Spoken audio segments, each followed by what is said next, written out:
Retired after 60, 10 Stoic secrets for a peaceful and lasting relationship. There is a moment that happens in almost every long marriage, and almost nobody talks about it. It happens the week after the retirement party ends. The gold watch is on the shelf. The cake is finished. The co-workers have stopped calling. And two people who spent 30, 40, sometimes 50 years mostly seeing each other in the evenings are suddenly together all day, every day, for the rest of their lives. Some couples find this to be the most beautiful chapter of their story. Others find that the silence in the room is louder than any argument they ever had.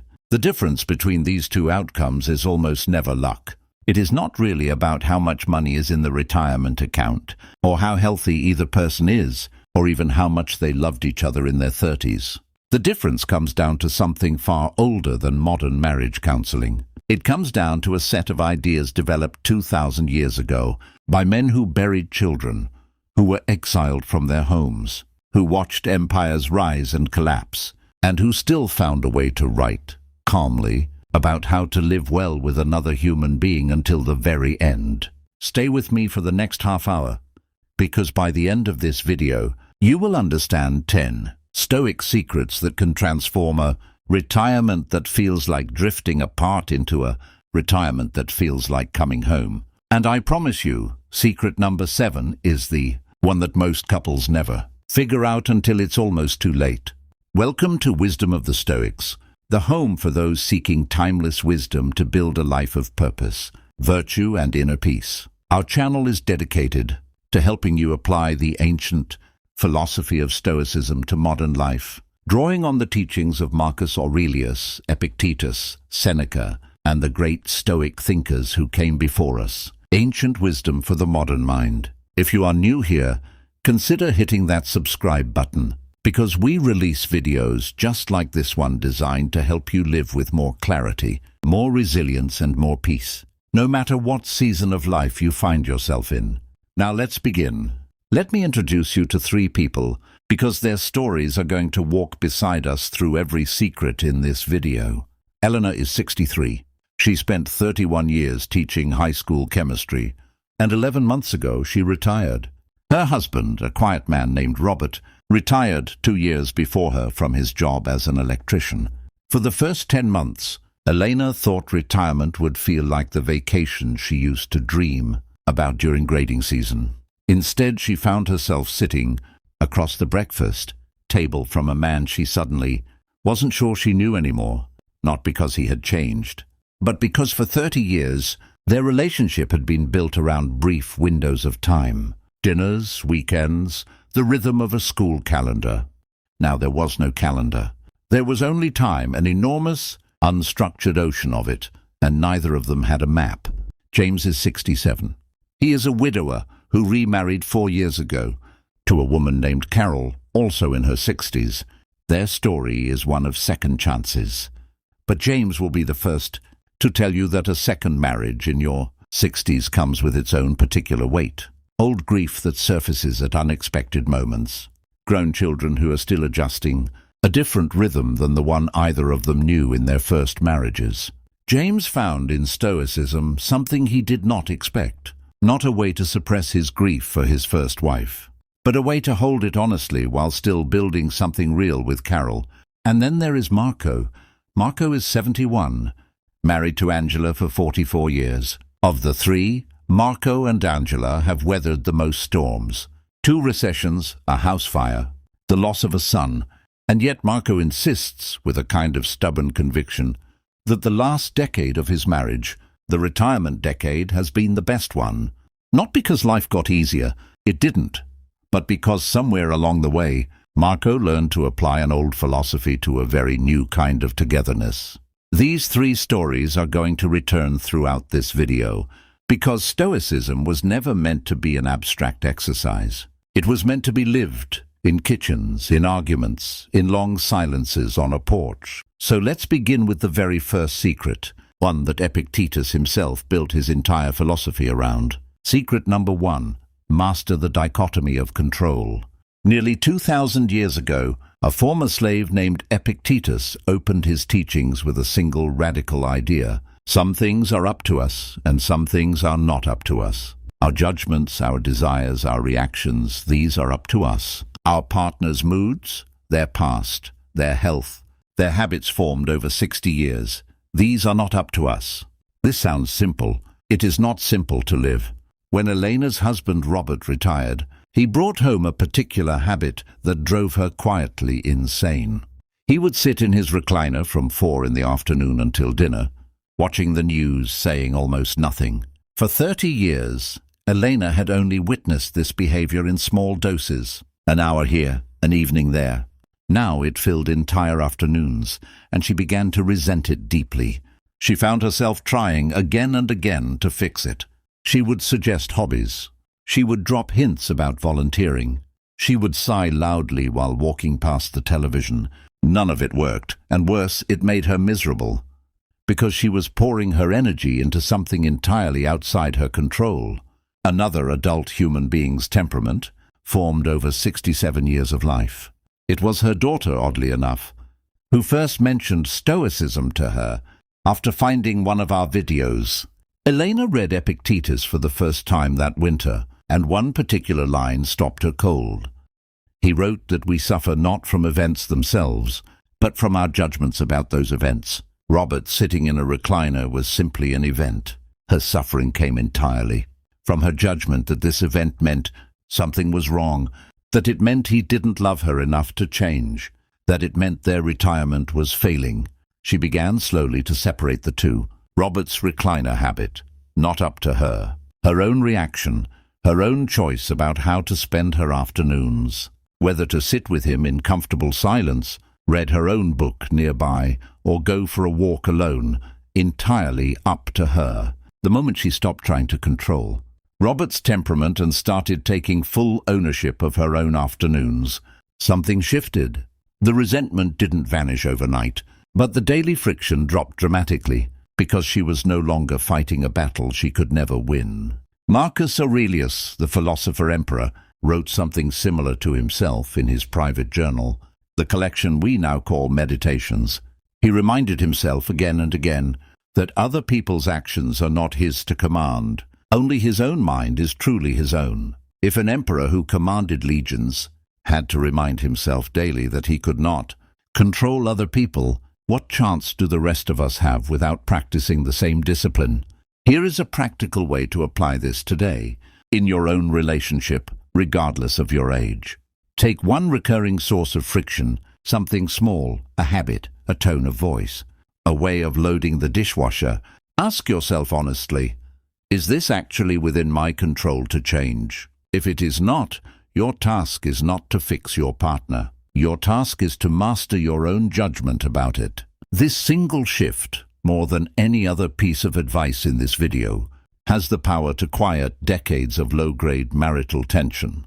Now, before we move to secret number 2, I want to ask you something. Think of one thing about your partner or about someone you love that you have been quietly trying to change for years without success. Type it in the comments below, just a word or two if you'd rather keep it private. I read every comment, and I promise you, you are far from alone. Secret number 2, practice negative visualization before it's too late to matter. The Stoics had a peculiar practice that sounds on the surface almost morbid. They called it premeditatio malorum, the premeditation of evils. Seneca recommended imagining in advance the loss of the things and people we love.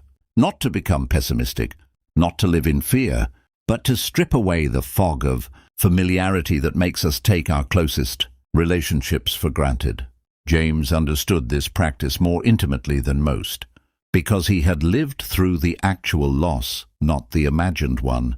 His first wife, Diane, passed away after 38 years of marriage. He describes the months after her death as a kind of philosophical awakening he never wanted, but received anyway. He realized with brutal clarity how many ordinary Tuesday evenings he had spent distracted, irritated over nothing, wishing the evening would just move faster so he could go to sleep. He had wasted, by his own estimate, thousands of hours of a finite, precious thing, simply because he assumed there would always be more of it. When James remarried Carol 4 years ago, he carried this lesson with him like a compass. He does not perform negative visualization out of anxiety. He performs it as a discipline, the same way an athlete stretches before a competition. Some mornings, before Carol wakes up, he will sit quietly with his coffee and simply consider, without spiraling, that this morning is not guaranteed, that the sound of her moving around in the next room is not a background noise to be tuned out, but a gift he once lost and is now, improbably, receiving again. Marcus Aurelius wrote a passage in Meditations that has become one of the most quoted lines in all of Stoic literature. He advised himself each morning to say to his wife or his child as he kissed them that this could be the last time, not to induce despair but to prevent the small, silent tragedy of loving someone carelessly simply because they are still here.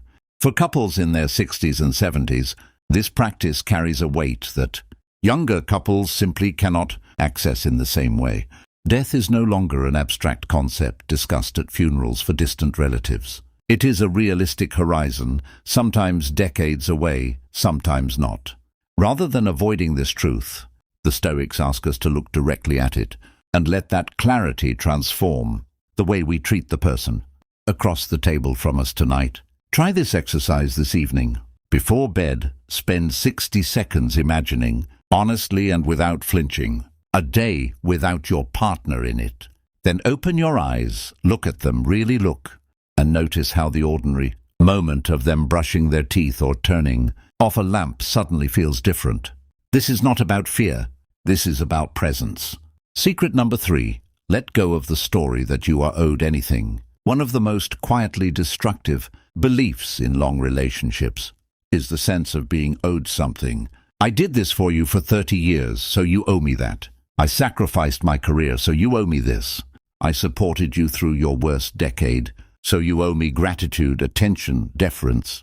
Marco understands this trap because he lived inside it for nearly a decade of his marriage. In his 50s, during what he now calls his angriest years, Marco kept a mental ledger with Angela. Every sacrifice he made was logged. Every time she seemed to fall short of matching his effort, resentment quietly accumulated. Like interest on an unpaid debt neither of them had agreed to. It was Epictetus again who offered Marco a way out, through a teaching that initially struck him as harsh.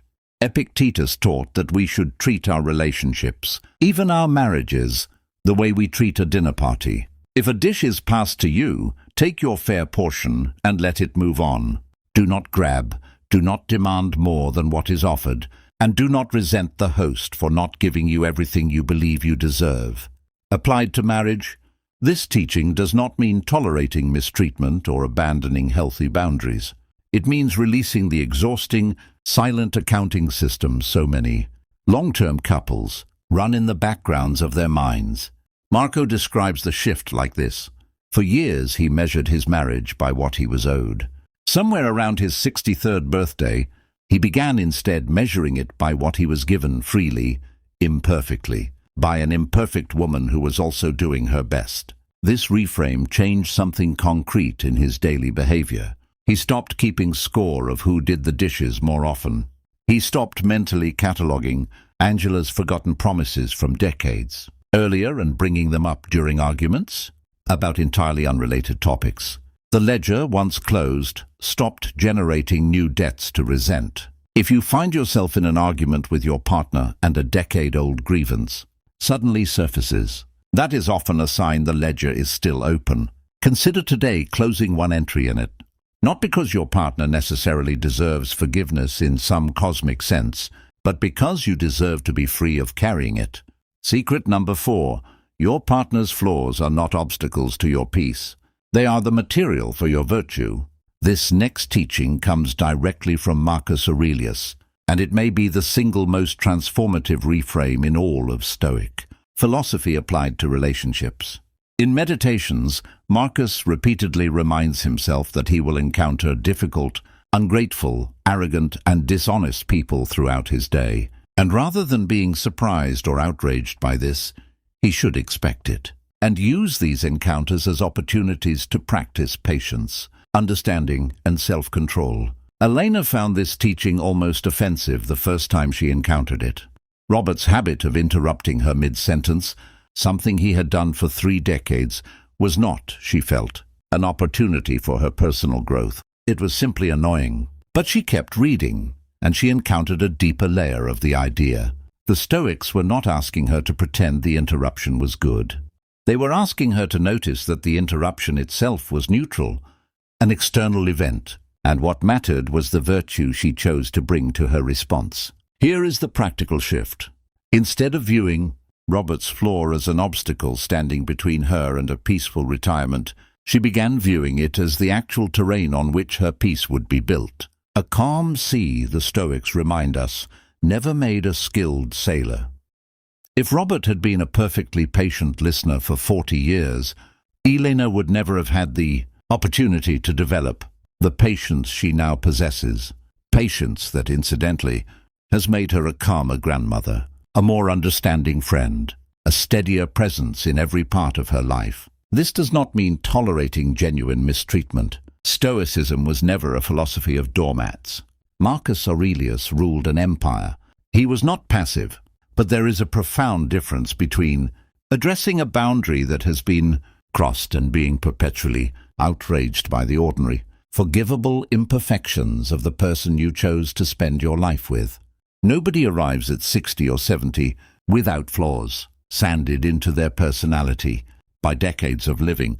The question Stoicism asks is not, how do I eliminate my partner's flaws, but what kind of person do I become in the presence of them? Try naming, honestly, one flaw in your partner that has irritated you for years.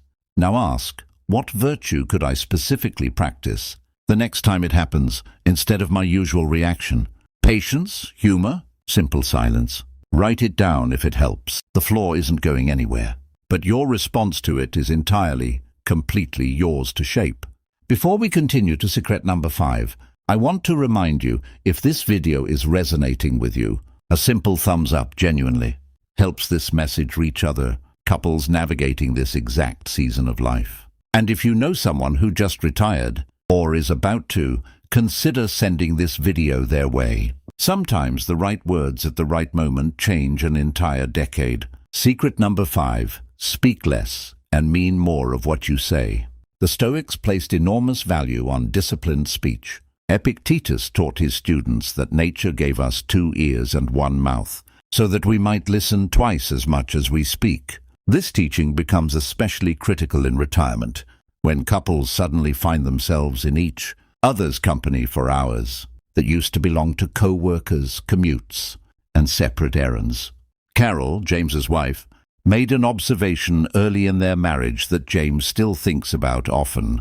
She told him that in her first marriage, which ended in divorce, she and her former husband had talked constantly, and yet somehow said almost nothing of substance for years.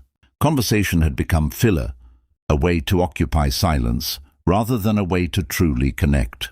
James, drawing on his study of Stoicism, suggested something unconventional to Carol during their second year of marriage.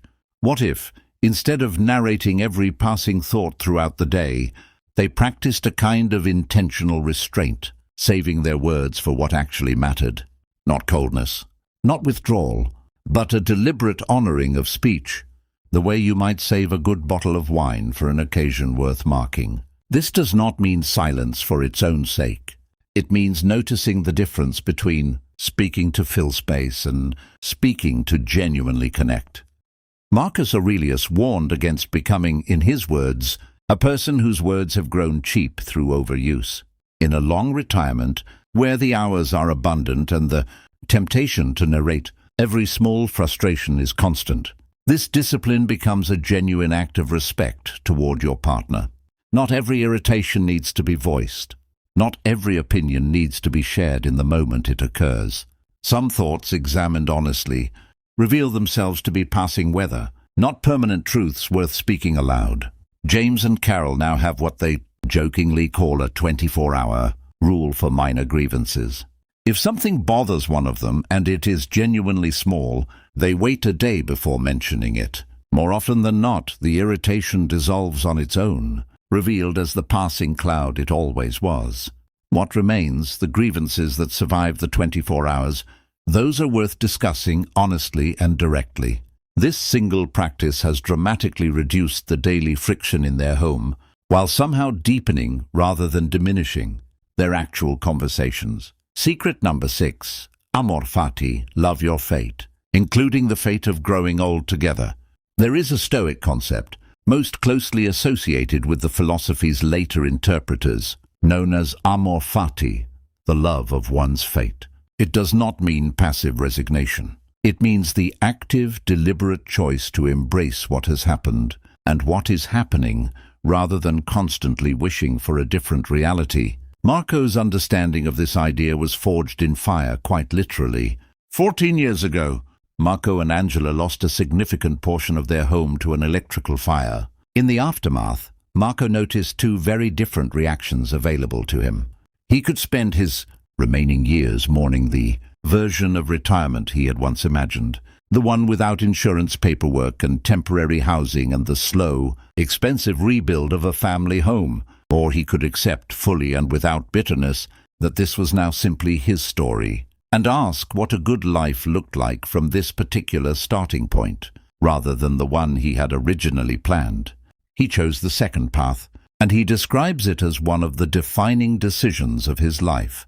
Not because the fire was good. It wasn't. Stoicism does not ask us to pretend hardship is secretly wonderful. But Amor Fati asks us to stop wasting our limited energy fighting the unchangeable past, and instead direct all of that energy toward building well with what remains. Applied to marriage in your 60s and beyond, Amor Fati means something specific and important. It means releasing the fantasy of the marriage you thought you would have by now, the one where retirement looks exactly like the brochures. Endless travel, effortless harmony, a partner who has become, magically, an entirely different person than the one you actually married. Instead, it means loving the actual marriage in front of you. The one with Robert's recliner, Habit and Angela's grief over her son and Carol's. Occasional silences when memories of her own past surface unexpectedly. Marcus Aurelius wrote that the universe loves nothing so much as to change what exists and to make new things in its likeness. Aging, retirement, the changing shape of a decades-long marriage, these are not aberrations from a well-lived life. They are simply what a well-lived life eventually looks like. Amor Fati asks you to meet this stage not with resignation, but with a kind of fierce, deliberate love for exactly what is. Secret number 7. Build a shared discipline, because unstructured time is where relationships quietly erode. This is the secret I mentioned at the very beginning of this video, the one most couples never discover until damage has already been done. And it is, in many ways, the most practically important secret in this entire list. Here is the uncomfortable truth about retirement that almost nobody warns you about. A career, for all its stress, provided something invisible and precious: structure, fixed hours, external demands, a rhythm that governed the day whether you liked it or not. When that structure disappears, couples are left facing an enormous, undifferentiated expanse of time, and without a plan, that time does not automatically fill itself with connection. More often it fills itself with parallel isolation.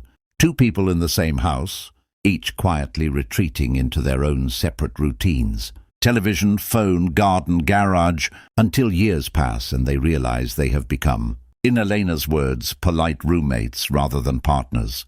The Stoics were fanatics about discipline, not in a harsh, punishing sense, but in the sense of deliberately structuring one's day around what actually matters.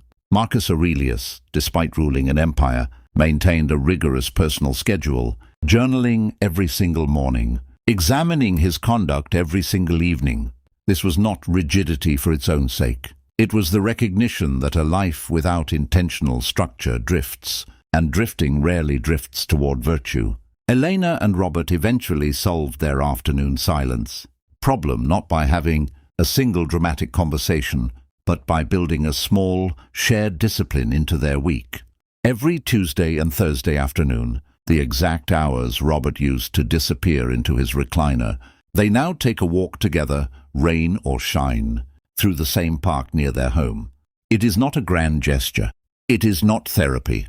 It is simply structure deliberately chosen that guarantees connection will happen rather than hoping it will happen on its own. Marco and Angela built something similar decades ago, almost by accident, a Sunday morning ritual of making breakfast together while listening to the same radio program they've listened to for 30 years. What began as habit became, over time, a kind of sacred anchor point in their week, one that has survived house fires, health scares, and every other disruption life has thrown at them. The lesson here is direct and actionable. Do not assume connection will simply happen because you now have unlimited time together. Unlimited, unstructured time is, paradoxically, one of the greatest threats to a retirement marriage. Choose one small, repeatable ritual this week: a daily walk, a weekly meal you cook together, a nightly 10 minutes of simply talking without the television on, and treat it with the same seriousness the Stoics treated their morning journaling. Structure is not the enemy of spontaneous love. It is very often the container that makes spontaneous love possible. If you have a ritual like this in your own relationship, I would genuinely love to hear about it. Drop it in the comments below. These stories help other viewers more than you might realize. And honestly, they help me too. Secret number 8. Practice the view from above. Marcus Aurelius often wrote about a mental exercise he called the view from above, imagining oneself rising far above the earth, looking down at cities, nations, entire continents, watching human conflicts shrink into insignificance from that vast distance. He used this exercise to gain perspective on the smallness of the daily irritations that felt so enormous up close. James applies a version of this practice whenever tension arises with Carol over one of the small but persistent challenges of blending two families later in life. Disagreements about how to handle holidays that now include children from 2 previous marriages, or moments when old grief resurfaces unexpectedly and creates distance between them. In the heat of these moments, James has trained himself to pause and mentally rise above the situation, imagining how this particular disagreement will look in 5 years, or from the vantage point of his own eventual death. A vantage point Stoicism encourages us to consider often, not morbidly but clarifying. From that elevated view, the argument about whose turn it is to host Thanksgiving suddenly shrinks. It does not disappear, and it does not become unimportant, but it becomes rightly sized. James describes this practice as being like adjusting the zoom on a camera. Up close, everything looks enormous and urgent. Zoomed out, you can see the whole landscape, and most disagreements reveal themselves as small hills in an otherwise vast and beautiful terrain. Try this the next time a disagreement arises in your own relationship. Before responding, take one slow breath and mentally zoom out. Picture your relationship not as this single moment, but as the entire sprawling, decades-long story it actually is. Ask yourself from that wider view, how much does this particular disagreement actually weigh? Often you will find the honest answer is far less than it feels like right now. Secret number 9. Practice voluntary discomfort together. This secret surprises most people because it seems at first glance to have nothing to do with relationships at all. The Stoics regularly practiced what they called voluntary discomfort, deliberately choosing cold showers, simple meals, plain clothing, even brief periods of poverty, not out of asceticism for its own sake, but to build resilience and to remind themselves that they could handle far more than comfort had led them to believe. Marco and Angela discovered an unexpected version of this practice in their own retirement. Several years ago, feeling that their days had become too easy, too padded with comfort, they began taking on small, shared physical challenges together, hiking trails slightly beyond their comfort level, cooking with a strict, self-imposed grocery budget for a month, just to remember what it felt like, sleeping one night a month without any modern amenities at a rustic cabin they rent nearby. The purpose was never suffering for its own sake. It was rebuilding a kind of shared resilience, the sense, so easily lost in comfortable retirement years, that they could face difficulty together and come out the other side intact. Marco explains it this way. For years, the biggest threats to his marriage came not from hardship. Hardship, oddly, had always brought him and Angela closer, but from comfort. Comfort, left unchecked, breeds complacency, and complacency breeds distance. This does not mean you need to take up cold showers or wilderness survival in your 70s. It means considering honestly whether your relationship has become entirely frictionless, entirely padded, entirely easy in a way that has quietly stopped generating the shared resilience that hardship, chosen or unchosen, tends to build. Consider taking on one small, shared challenge with your partner this month. Something slightly outside your comfort zone, done together. You may find, as Marco and Angela did, that struggling side by side, even voluntarily, creates a closeness that comfort alone never could. Secret number 10, remember daily that this is enough. We arrive now at the final secret, and in many ways, it is the quiet culmination of everything that came before it.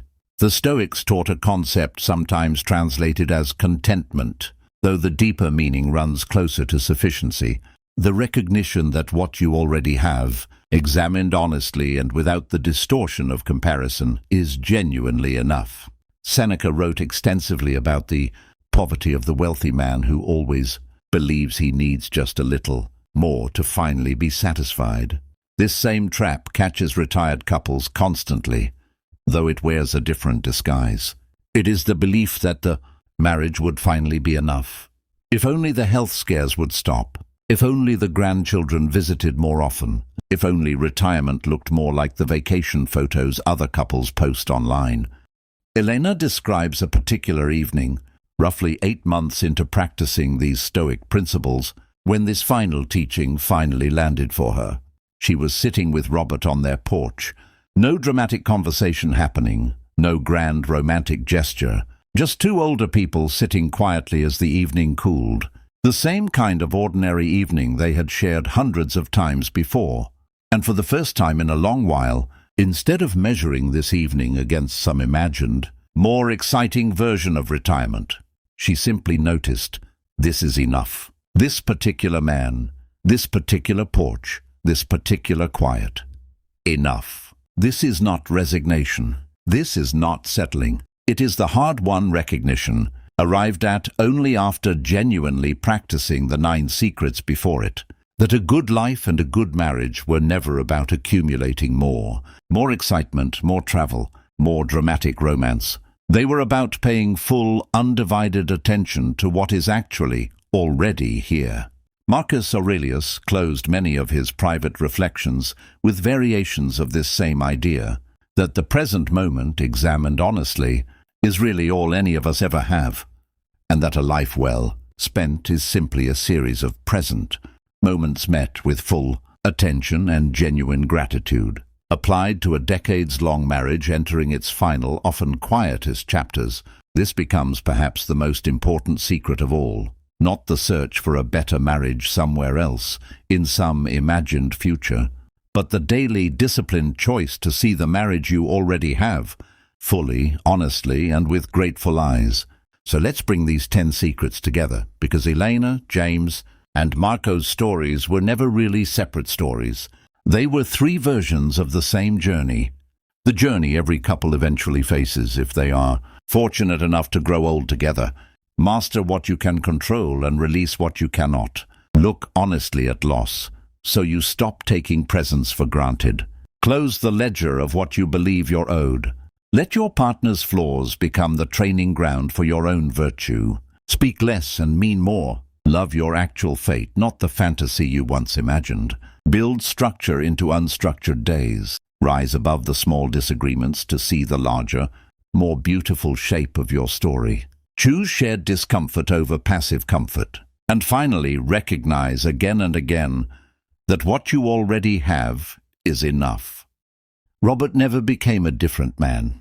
He still sits in his recliner some afternoons, and Elena has made her peace, genuine peace, not the resigned kind with that. Carol still carries the quiet echoes of James's grief, alongside her own history, and together they have built something honest rather than perfect. And Marco and Angela, 44 years in, still argue occasionally over small things, because they are human. And Stoicism was never a promise of a conflict-free life. It was always a set of tools for meeting a real life with all its imperfection, with steadiness, virtue, and love. If retirement has left you feeling more distant from your partner than you expected, I want you to know clearly and directly that this is not a sign your marriage has failed. It is simply a sign that you have entered a new terrain, one that requires new tools. The tools in this video are not new at all. They are 2,000 years old, tested by emperors and former slaves alike, and they are available to you starting today, in your own kitchen, on your own porch, in your own quiet evening. If this video gave you something worth carrying into your own relationship, I would be so grateful if you considered subscribing to Wisdom of the Stoics and sharing this with someone you know who might need to hear it today. A parent recently retired, a friend navigating this same quiet season, or even just to remind yourself to come back to these ideas when you need them again. Leave a comment below and tell me which of these 10 secrets you most needed to hear today. I read every single one, and I promise your story matters to someone else watching this too. Until next time, this has been Wisdom of the Stoics. Go home tonight, sit across from the person you have chosen again and again for all these years. And remember, this right here is enough.